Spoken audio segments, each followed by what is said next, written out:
नमस्कार, मैं हूं आपके साथ मयंक। आज 22 तारीख है और जंग का 23वां दिन और सारे अपडेट लेके लेटेस्ट अपडेट लेके मैं आपके सामने हूं।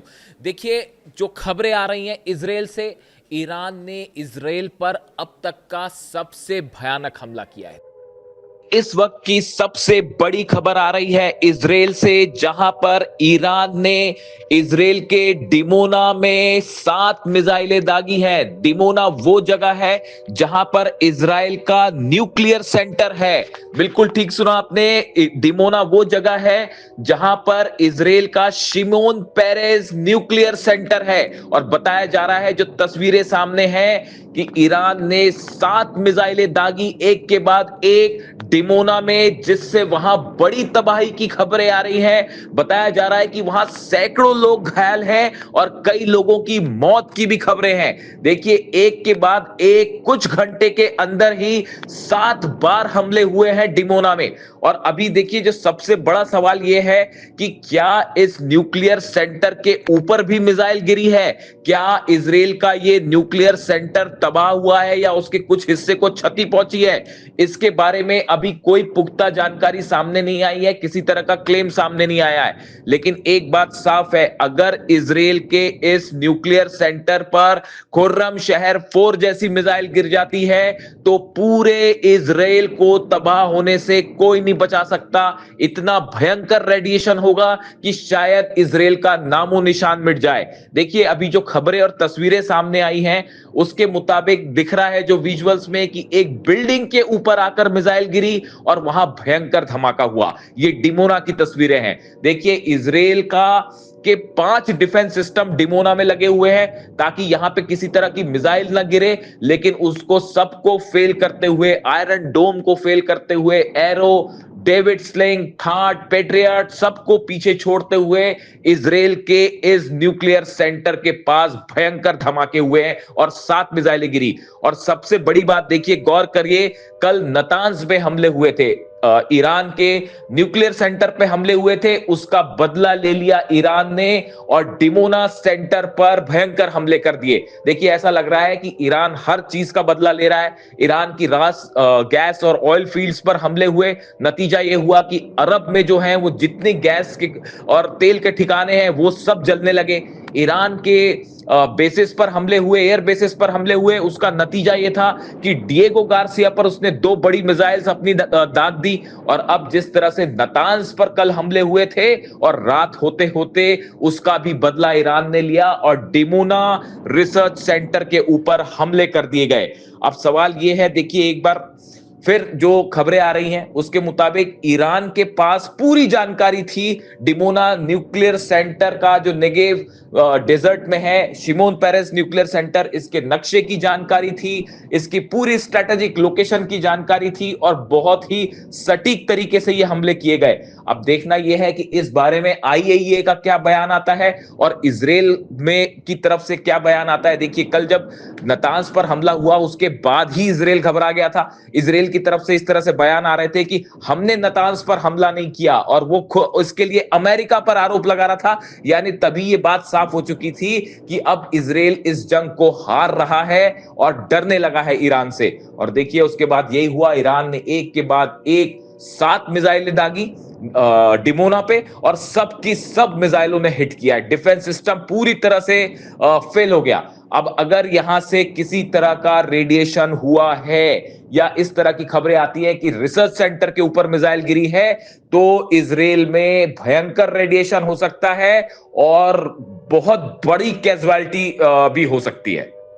देखिए, पहले भी हमले होते रहे, आप तस्वीरें देख रहे होंगे, लेकिन पिछले 24 घंटे के अंदर, यानी 21 तारीख से 22 तारीख के बीच आज सुबह तक जो हमले ईरान ने किए हैं और जो तस्वीरें सामने आई हैं, इससे बड़ा हमला इतिहास में इजराइल पर कभी नहीं हुआ है। और जो तबाही मची है, आप एक बार लिस्ट गिनिए कि क्या क्या चीज़ें इजराइल में तबाह हुई हैं। और जो खबरें हमारे पास आ रही हैं अलग अलग सोर्सेस से, बेहद हैरान करने वाली, इजराइल के 2 पोर्ट जहां जहाज खड़े होते हैं वो पूरी तरह से तबाह कर दिए गए। उनके ऊपर खुर्रमशहर 4 मिसाइल ने सीधा हिट किया है। इसके अलावा इन पोर्ट्स पर जो नेविगेशन सेंटर्स होते हैं या इंजीनियरिंग सेंटर्स आप कह लीजिए, जहां से पूरा तकनीकी काम होता है, वो पूरी तरह से तबाह हो चुका है। हाइफा एक बार फिर, हाइफा का तो यह हाल हो गया है कि वहां पर हर दिन मिसाइल्स गिर रही हैं, हर दिन ड्रोन से हमले हो रहे हैं। आग लगती है, वो आग बुझाने की कोशिश चल रही होती है, इसके पहले दूसरा हमला हो जाता है, फिर उसको बुझाने की कोशिश होती है, फिर तीसरा हमला हो जाता है। हाइफा पर लगातार तीसरे दिन जो है वो ड्रोन अटैक्स और मिसाइल अटैक्स हुए हैं। इसके अलावा जो सबसे बड़ी खबर है, बताया यह जा रहा है कि बेन गुरियन एयरपोर्ट पर और नेवातिम बेस पर जो ईरान ने मिसाइल हमले किए हैं, उसमें ऐसा दावा हो रहा है कि 20 इजराइल के प्लेन जलकर खाक हो गए। देखिए, ये बहुत ही बड़ा दावा है और बहुत ही बड़ी खबर है। अगर ये खबर सच साबित होती है तो इससे बड़ा झटका इजराइल के लिए नहीं हो सकता। देखिए, पहले इस तरह की खबरें आई कि ईरान की तरफ से दावे हुए कि हमने कई अमेरिकी जेट गिरा दिए हैं। पहले अमेरिका ने उसको स्वीकार नहीं किया, लेकिन अब ये फैक्ट सामने आ चुका है कि 16 अमेरिकी जेट्स गिराए जा चुके हैं। इसी तरह से अब ये खबरें सामने आने लगी हैं कि जिस तरह के हमले हुए बेन गुरियन पोर्ट पर, उसमें पहले खबरें आई कि 3 जो है वो प्लेन जल के खाक हो गए। उनकी तो तस्वीरें भी सामने आ गई। लेकिन पिछले 24 घंटे के अंदर जो अटैक हुए हैं नेवातिम बेस पर और इसके अलावा बेन गुरियन पर, अलग अलग जगह जो हमले हुए हैं, वहां पर जहां से F-16 और F-35 जेट्स टेक ऑफ करते थे, उन जगहों पर चुन चुन के अब हमले हो रहे हैं। और बताया जा रहा है इजराइल के 20 जेट्स जो हैं, अलग अलग तरह के जेट्स जो हैं, उनमें आग लगने की खबर है। अगर ये दावा सच साबित होता है, ये इतिहास में इजराइल पर सबसे बड़ा हमला साबित होगा और सबसे बड़ा नुकसान। इसके अलावा आप देखिए, ट्रेन स्टेशंस जो हैं उन पर हमले हुए हैं। आपने देखा किस तरह से पहले ट्रेन स्टेशंस पर हमले हुए थे। उसके अलावा इजराइल के जो कम्युनिकेशन टावर्स हैं, जिनके जरिए कम्युनिकेशंस होते हैं, सेल फोन्स के या बाकी कम्युनिकेशन होते हैं, उन टावर्स को निशाना बनाया जा रहा है। और कई टावर्स ऐसे हैं जिन पर सीधे मिसाइल्स गिरे। कम्युनिकेशन जो सिस्टम है बुरी तरह से प्रभावित हुआ है इजराइल में। इसके अलावा जो सबसे भयानक कुछ तस्वीरें मैंने देखी, उसके लिए भयानक वर्ड ही सही है, कई हाई राइज बिल्डिंग्स। देखिए, कई विजुअल्स जो हैं वो जब तक हमारे सोर्स से कंफर्म नहीं होता हम उसको नहीं चलाते, लेकिन या कोई न्यूट्रल एजेंसी जब देती है तभी चलाते हैं। लेकिन जो तस्वीरें वहां से आ रही हैं, जो देखी मैंने तस्वीरें, कई ऐसी सरकारी हाई राइज बिल्डिंग्स हैं जो कि गवर्नमेंट इंस्टॉलेशंस थे या जहां पर किसी तरह का सेना से जुड़े कामकाज चल रहे थे। ऐसे जो हाई राइज बिल्डिंग्स हैं, उनके ऊपर सीधा हाइपरसोनिक मिसाइल्स हिट कर रही हैं। यानी आप देखिए, अगर 7 मिनट में कोई मिसाइल ईरान से ट्रैवल करके इजराइल आ जाए, तेल अवीव आ जाए, तो उसकी आप स्पीड सोचिए क्या होगी। वो आप देख ही रहे हैं और देखते देखते हाई राइज बिल्डिंग पर सीधा हिट करती है और पूरी हाई राइज बिल्डिंग तबाह। ऐसे कई हमले हो चुके हैं पिछले 24 घंटे के ऊपर इजराइल में। और बताया यह जा रहा है कि 7,500 से 8,000 इमारतें गिरने की खबर है इजराइल में। इस तरह के दावे हो रहे हैं कि 7 से 8,000 इमारतों को, घरों को नुकसान हो चुका है। ये बहुत बड़ा दावा है और बहुत बड़ा हमला है ये इजराइल के ऊपर। इसके अलावा आप देखिए, जो सबसे बड़ी एक खबर देखी मैं देख रहा था, वहाँ के कवरेज देख रहा था इजराइल से, उसमें कई चीज़ें ऐसी हुई, जैसे अगर आप बीती रात की बात करें, यानी कि 21 तारीख से 22 तारीख के बीच की बात कर रहा हूँ मैं, ईद की रात वाली बात आप कह लीजिए।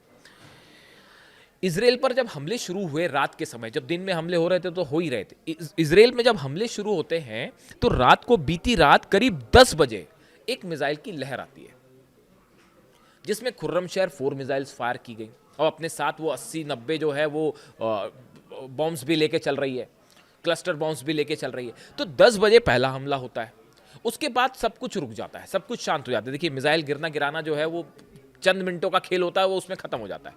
उसके बाद जो है सब कुछ रुक जाता है और रात को करीब 2:15 बजे, यानी देखिए एक हमला 10 बजे हुआ, उसके बाद 2:15 बजे, रात को 2:15 पर फिर एक मिसाइलों की लहर आती है। और इसमें जो है वो दूसरी तरह की मिसाइल्स, इमाद और कद्र मिसाइल्स जो है वो फायर कर दी जाती है। फिर वो मिसाइल आ गई। उसके बाद देखिए तीसरी लहर आती है सुबह करीब 5 बजे के आसपास। यानी आप देखिए, ऐसा लग रहा है कि मानो शिफ्ट में काम हो रहा है। जैसे ऑफिस में, दफ्तर में काम नहीं होता, हम लोग जैसे शिफ्ट में काम करते हैं, बिल्कुल उसी तरह से आप देखिए कितने प्रोफेशनल तरीके से ये वॉर लड़ रहा है ईरान, और मानो ऐसा लगता है कि शिफ्ट में काम हो रहा है। जो वो कहा गया था, जो बताया था मैंने आपको कि ईरान को जो है वो 31 यूनिट्स में डिवाइड कर दिया गया है, सबको अपनी मिसाइल दे दी गई हैं। जो मोजाइक पॉलिसी की जिसकी बात हो रही है 2007 में बनाई थी, ये अली खामेनी साहब के रहते रहते तैयार हो गया था ये तरीका। खामेनी साहब का विजन जो था वो ऐसी, उन्होंने इतने समय ईरान पर शासन नहीं किया, और आज जो ईरान इस मजबूती से लड़ रहा है उसकी नींव में है खामेनी साहब का विजन। वो सुप्रीम लीडर थे, रिलीजियस लीडर थे, लेकिन उसके साथ वो बेहतरीन प्लानर थे। यही बात मैं अपने विजुअल वीडियोस में कई बार मैंने कही है कि उनके जैसा क्लियर विजन, उन्हें कोई कंफ्यूजन नहीं था इस बात को लेकर कि अमेरिका हमारा दुश्मन है। देखिए कितनी सटीक बात कही थी उन्होंने। 1981 का इंटरव्यू था, शायद आप लोग देखें, मिल जाएगा आपको इंटरव्यू, कई लोगों ने देखा भी होगा। उनसे पूछा गया था कि दुश्मन नंबर 1 कौन है, उन्होंने जवाब दिया था अमेरिका। क्या क्लियर कट विजन था उनका, आप सोचिए। और उसी के हिसाब से उन्होंने तैयारी कर रखी। वो जानते थे कि ईरान पर हमला करेगा अमेरिका, और किस बारीक प्लानिंग के साथ हर चीज। देखिए आज इतने सारे लीडर्स मारे जाएं, अगर उसके बावजूद ईरान भारी पड़ रहा है अमेरिका पे और इसराइल पर, इससे बड़ा मतलब ये तो कुछ नहीं हो सकता, इससे बड़ा अचीवमेंट और कोई नहीं हो सकता। अब आप देखिए शिफ्ट में ऐसा लगता है कि प्लानिंग से हमले हो रहे हैं, और वो भी अलग अलग मिसाइल से। ये बिल्कुल वही तरीका है कि कमांडर्स को अलग अलग मिसाइल्स दे दी गई हैं, ड्रोन्स दे दिए गए हैं, और आप हमला करिए। और वो टाइम भी उनका तय है कि एक यूनिट 10 बजे हमला करेगी, दूसरी यूनिट जो है 2:15 बजे हमला करेगी, तीसरी यूनिट सुबह 5 बजे हमला करेगी, फिर उसके बाद दिन में अलग यूनिट हमला करेगी। शिफ्ट में हमला हो रहा है। अब इसराइल रोके इन हमलों को तो कैसे रोके, कोई चांस ही नहीं है। और वो जो जितने डिफेंस सिस्टम थे उनका तो डब्बा गोल हो गया, आयरन डोम का तो वाकई डब्बा गोल हो गया है। वो कैसे वो फेल हो चुका है। पूरे इसराइल का आसमान जो है अब वो ईरान के कब्जे में, जब चाहे जहां चाहे वहां हमले हो रहे हैं, और भयानक हमले हो रहे हैं। अब वो मिसाइल्स फायर हो रही हैं जो भारी मिसाइल्स हैं। पहले जो है वो तो सब मामला हल्का चल रहा था क्योंकि वो इंटरसेप्टर्स खत्म करने थे, अब वो खत्म हो गए। मिसाइल्स खत्म हो गई जो रोकती हैं, काउंटर मिसाइल्स करती है, जो इंटरसेप्टर मिसाइल्स हैं वो खत्म हो गई। अब उसके बाद भारी मिसाइल्स गिर रही हैं। अब क्या तो खुर्रमशहर 4 को आप रोकोगे, और क्या फतेह 2 को रोकोगे, और क्या सेजिल मिसाइल को रोकोगे। अब इसका नतीजा ये है कि पूरे इसराइल में आप देखिए कि सड़कों पर मिसाइल्स गिर रही हैं, हाईवेज जो हैं उन पर मिसाइल गिर रही हैं, वो अलग अलग जगह पर ट्रैफिक रोक दिया गया है। पूरी रात इसराइल में सायरन बजते हैं, पूरी रात इसराइल में सायरन। हमारे जो रिपोर्टर्स हैं वहाँ पर, वो जब हमें फीडबैक देते हैं, पूरी रात भर सायरन बजते रहते हैं। और कई बार तो ये होता है कि सायरन बाद में बजता है, मिसाइल पहले गिर जाती है। अब जब आप सोचिए कि वो तेहरान से चली मिसाइल 7 मिनट के अंदर वो तेहरान में गिर जा रही है, तो क्या तो सायरन बजेगा। वो जैसी सायरन बजे उसके पहले मिसाइल गिर गई। कई बार तो ये हो रहा है कि सायरन बाद में बज रहा है, मिसाइल पहले गिर रही है। अब डोनाल्ड ट्रंप इसराइल को बचाएं तो कैसे बचाएं भाई। जिब्राल्टार फोर्ट भेजा था कि वो बचाएगा, वो जिब्राल्टार फोर्ट में खुद ही में आग लग गई, और वो खुद वहाँ से हट चुका है। इसलिए एक्सपर्ट्स कह रहे हैं कि ट्रंप ने अब इसराइल को भरोसे पे छोड़ दिया है कि अब आप ही निपटो ईरान से। जो प्लानिंग थी बड़ी कि अमेरिका के इंटरसेप्टर्स इसराइल की रक्षा करेंगे, वो पूरी प्लानिंग फेल हो चुकी है। डिफेंस प्लानिंग जो थी वो पूरी तरह से ध्वस्त हो चुकी है। अब ट्रंप ने इसराइल को इसराइल के भरोसे छोड़ दिया है, नेतन्याहू के भरोसे छोड़ दिया है कि अब आप खुद लड़िए, कैसे लड़ते हैं। क्योंकि डोनाल्ड ट्रंप का फोकस अब खार्ग है, केशम जो है आइलैंड वो है, हॉर्मूज है, क्योंकि वहाँ पे बिजनेस है, वहाँ पे बड़ा बिजनेस हर्ट हो रहा है।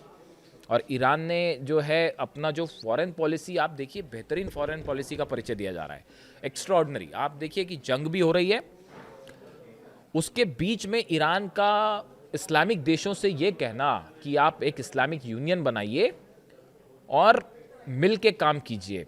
मतलब ये देखिए ईरान ने ना सिर्फ ये साबित कर दिया कि हम इसराइल को हरा सकते हैं, हम अमेरिका पे भी भारी पड़ रहे हैं, और हमने आप पर भी हमले किए हैं, अब अगर बचना है तो हमारे साथ आ जाओ।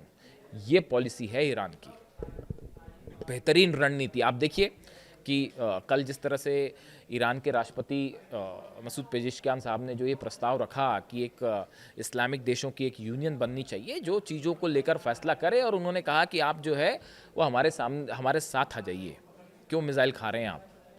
कितनी बेहतरीन विदेश नीति का परिचय है कि हमने अमेरिका को पीटा, हमने जो है वो इजराइल को पीटा, हमने अरब देशों पर लगातार हमले किए, और अब बचना है तो हमारे साथ आ जाओ। अमेरिका तो रक्षा नहीं कर पाया।